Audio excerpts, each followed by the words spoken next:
Bueno, terminamos los platos. Aquí está la guarnición. Los tallarines Virchu. La picaña. Salatapa cuadril. Un poquito de aceite de oliva para que brille. 3 platitos.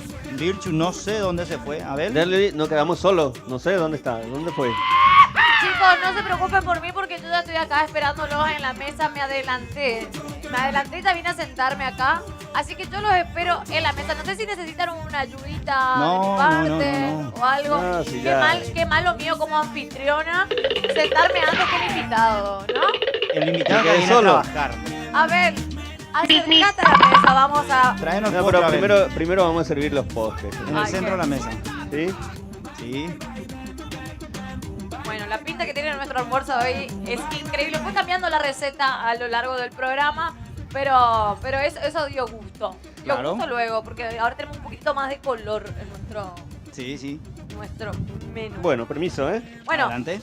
vamos entonces a probar. Gracias a todos por acompañarnos. Agradecemos también, por supuesto, a los amigos del Hotel Guaraní por cedernos el espacio.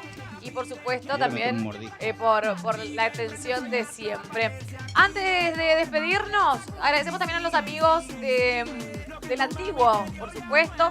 Y muchas gracias, Abel, por venir a compartir con nosotros. A las órdenes. Te deseamos todo el éxito del mundo en el masterado que estás realizando y esperamos tenerte nuevamente para que compartas tu arte con nosotros. Muchas gracias.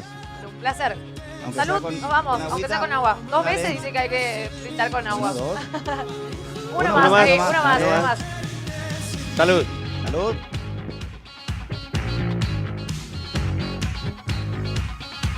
Métele mano. We were victims of the night. The chemical